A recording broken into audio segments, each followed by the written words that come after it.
Two things owe me most, the starry sky above me, and the moral law within me.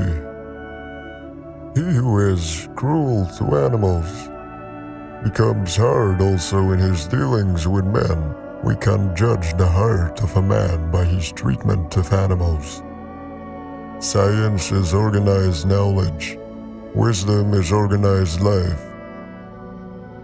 In law, a man is guilty when he violates the rights of others. In ethics, he is guilty if he only thinks of doing so. All our knowledge begins with the senses, proceeds then to the understanding, and ends with reason. There is nothing higher than reason. Ingratitude is the essence of vileness. By a lie, a man annihilates his dignity as a man. If man makes himself a worm, he must not complain when he is trodden on. It is beyond a doubt that all our knowledge begins with experience. Immaturity is the incapacity to use one's intelligence without the guidance of another. Metaphysics is a dark ocean without shores or lighthouse, strewn with many a philosophic wreck. What can I know? What ought I to do? What can I hope? So act that your principles of action might safely be made a law for the whole world. It is not necessary that whilst I live happily, but it is necessary that so long as I live, I should live honourably. A categorical imperative will be one which represented an action as objectively necessary in itself, without reference to any other purpose. All the interests of my reason, speculative as well as practical, combine in the three following questions. Number 1, what can I know? Number 2, what ought I to do? Number 3, what may I hope? Intuition and concepts constitute the elements of all our knowledge, so that neither concepts without an intuition in some way corresponding to them, nor intuition without concepts, can yield knowledge. Experience without theory is blind, but theory without experience is mere intellectual play. To be is to do.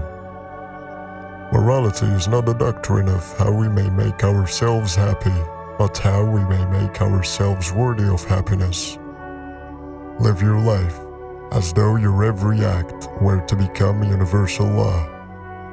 Happiness is not an ideal of reason, but of imagination.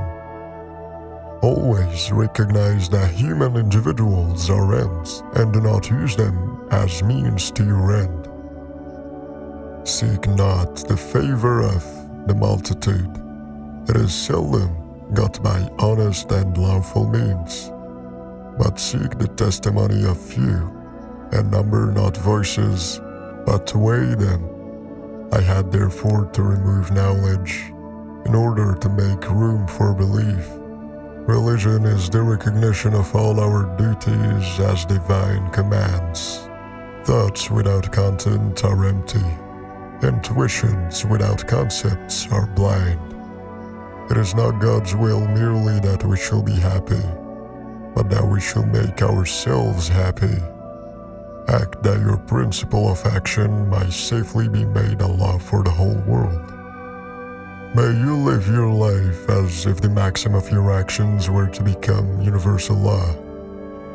Nothing is divine but what is agreeable to reason. But although all our knowledge begins with experience, it does not follow that it arises from experience. From such crooked wood as that which man is made of, nothing straight can be fashioned.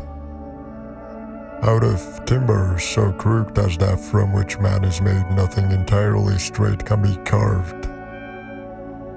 The only objects of practical reason are therefore those of good and evil, for by the former is meant an object necessarily desired according to a principle of reason, by the latter one necessarily shunned, also according to a principle of reason. All thought must directly or indirectly by way of certain characters relate ultimately to intuitions, and therefore, with us, to sensibility, because in no other way can an object be given to us. Even philosophers will praise war as ennobling mankind, forgetting the Greek who said war is bad and that it begets more evil than it kills. We are not rich by what we possess, but by what we can do without. Look closely, the beautiful may be small. One who makes himself a worm cannot complain afterwards if people step on him. For peace to reign on earth, humans must evolve into new beings who have learned to see the whole first. The busier we are, the more acutely we feel that we live, the more conscious we are of life. The death of dogma is the birth of morality. How then is perfection to be sought? Wherein lies our hope? In education, and in nothing else. Enlightenment is man's emergency from his self-incurred immaturity.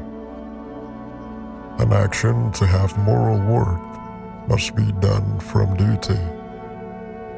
Have the courage to use your own reason. That is the motto of enlightenment. Two things fill my mind with ever-increasing wonder and awe. The more often and the more intensely the reflection dwells on them, the starry heavens above me and the moral law within me. The reading of all good books is like a conversation with the finest minds of past centuries. All false art, all vain wisdom, lasts its time but finally destroys itself, and its highest culture is also the epoch of its decay. In every department of physical science there is only so much science, properly so called, as there is mathematics. From the crooked timber of humanity, a straight board cannot be hewn. Better the whole people perish than that injustice be done. Give me matter, and I will build a world out of it. Have patience a while. Slanders are not long-lived. Truth is the child of time. Ere long she shall appear to vindicate thee. We are enriched, not by what we possess, but by what we can do without. Genius is the ability to independently arrive at and understand concepts that would normally have to be taught by another person. In all judgments by which we describe anything as beautiful, we allow no one to be of another opinion.